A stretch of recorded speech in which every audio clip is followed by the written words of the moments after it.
Hi, it's Cal. This is my first of many contact juggling tutorial videos. This is not a tutorial video though, this is a tips video on how to choose your first contact juggling ball. I'm going to assume you've already tried some, so you've had to go with tennis balls, basketballs, footballs, oranges, that kind of thing, the usual thing that most contact jugglers use when they start up. So this is your first purchase of a contact juggling ball. I'm going to go through some of the main types and explain what is good about size and make and where's a good place to get them from. Okay? And starting with the bane of all existence for contact jugglers, the Fushigi Magic Anti-Gravity Ball. This was developed by a company called Fushigi, and it's far more expensive than any of the other competitors. It is more fragile. Essentially, it's not a good buy as your first contact juggling ball. Maybe if you're looking into getting better or you want to add to your collection, but this is not a good contact juggling ball. This is something for a collector, not a contact juggler. Okay? That's all I have to say on it. It's already covered in dents and dings and only dropped it once or twice. That proves how bad it is. Okay? Moving swiftly on to something you shouldn't use as a contact juggling ball, but I do just to help my routines, is the DX Powerball. This is a purple rubber ball filled with lead shot. It weighs just under 1 kilo, and it's really good for getting right on moves, really good for stalls. Watch. See? Elbow stall, no problem. This is really good for making sure your techniques are perfect because of the weight. But also, if you're going to do a walkabout act, which is what I do, this is really good because if you can juggle this for half an hour, you can juggle anything. Because this is the heaviest juggling ball currently on the market. Okay? That's about £10. Moving on to my personal preference, which is acrylics. As you can see, it's a good size. It's just over 3 inches in size. It's 76mm. It's good for isolation, it's good for dynamic. It's all around a good ball.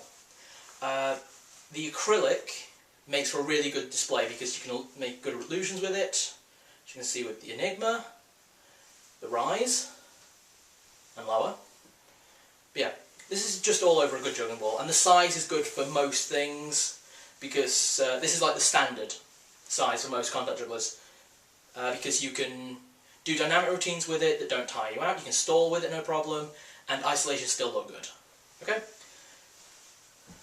Those kind of juggling balls come in a lot of different colours. Here are 2 of my personal favourites, which is red and blue.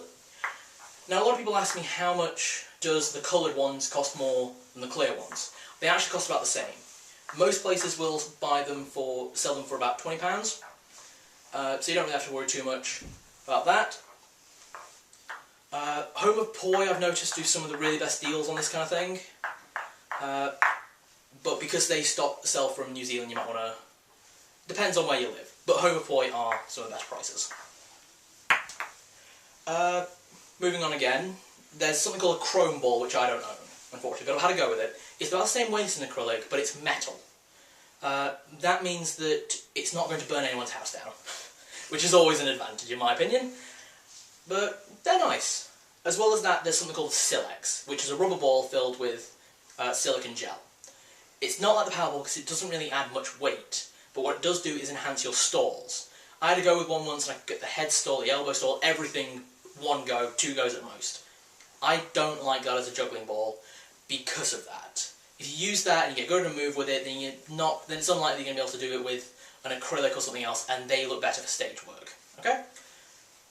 Moving on to something a bit bigger, a bit better, and all around, in my opinion, my favourite juggling ball, the 100mm acrylic.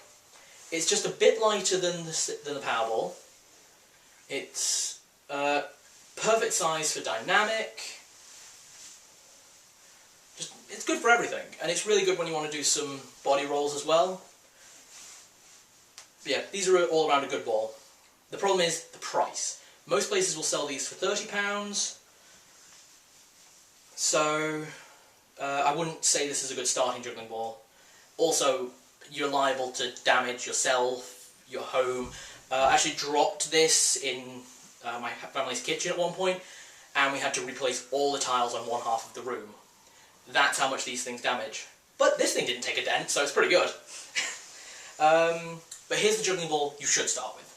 It's like the 100mm acrylic, because it's the same size. The weight is different, and it's called a stage ball.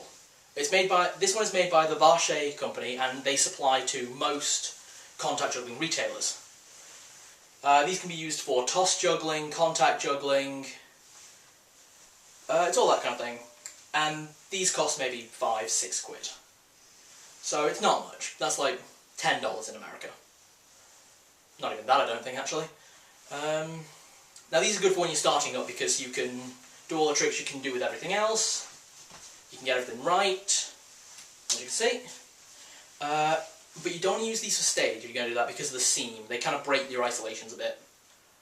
Yeah. If you're going to get into contact juggling, 100mm stage is your best bet. And they come in all sorts of colours, so if you like red, white, black, blue, whatever. So yeah, if you're going to start, go with a stage. Everything else is just extra, so if you want to collect, you want to do something better, they're always good. That's it for this video. And in the next video I'll be teaching you how to do the butterfly, which is a contact juggler's main move, as you can see.